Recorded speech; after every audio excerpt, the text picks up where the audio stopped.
Hey everyone, it is Fitz with a Vegas walk and talk for a football game that took place in Austin, Texas.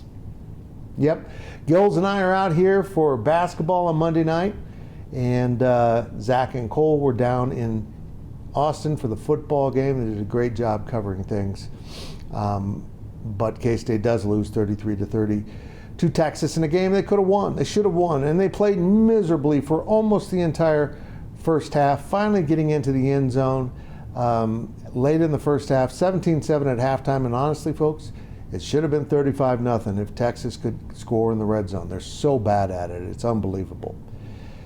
K-State comes out with the ball, big opportunity, fumble, and we can talk about that call all you want. I don't see how they could overturn the ruling on the field with the video evidence unless they had something that wasn't shown on TV, because Will Howard's clearly got the ball. Is it in his hands? No.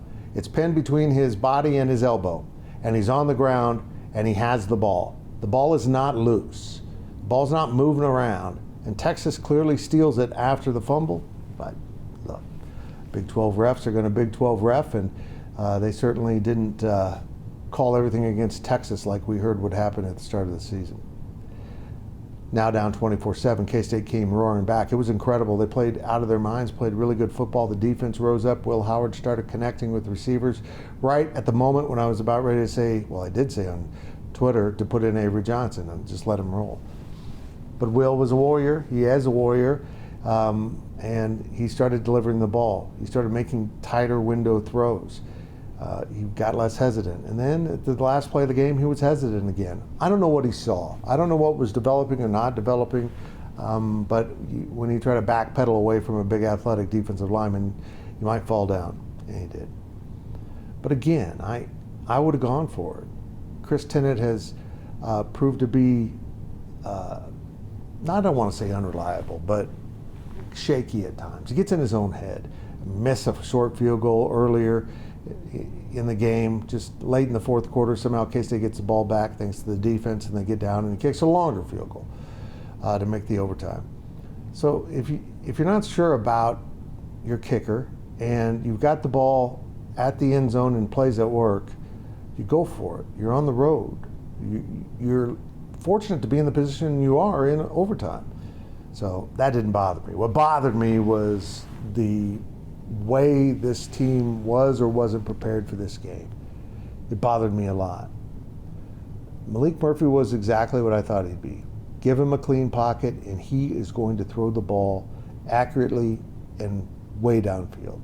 You give him pressure. You make him feel like he's not comfortable, and he makes mistakes, and he made a lot of mistakes from the second half on. And K-State came back because of a lot of those mistakes. This doesn't end K-State's season. It ends chances of defending your Big 12 crown. I mean, that was on the table. If they won, they were in the driver's seat to go to Arlington. They didn't win. But what's left for this team? This team has a lot ahead of itself. And I'll talk about that in the daily delivery tomorrow. But for now, let's focus on what really was impressive about the Cats. They didn't surrender.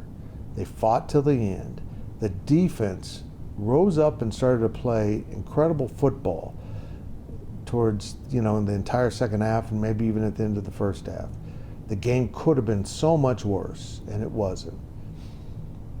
If you watch that game, you understand why I kept talking about Texas talent.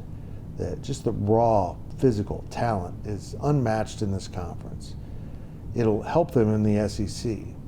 But as I watch Texas, I also see an incomplete team. I don't see I see some great players, but I don't see the kind of finished product that maybe K-State is or closer to with lesser talent, raw talent.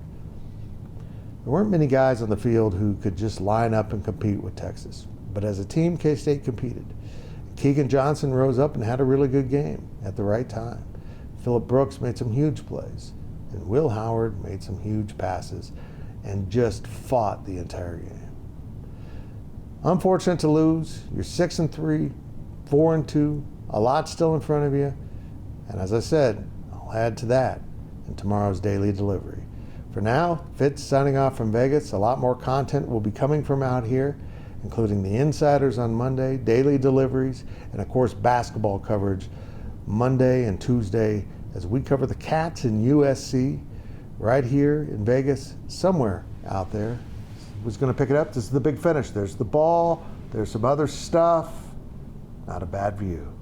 I wish I'd had a better view of the game, like with a different final score.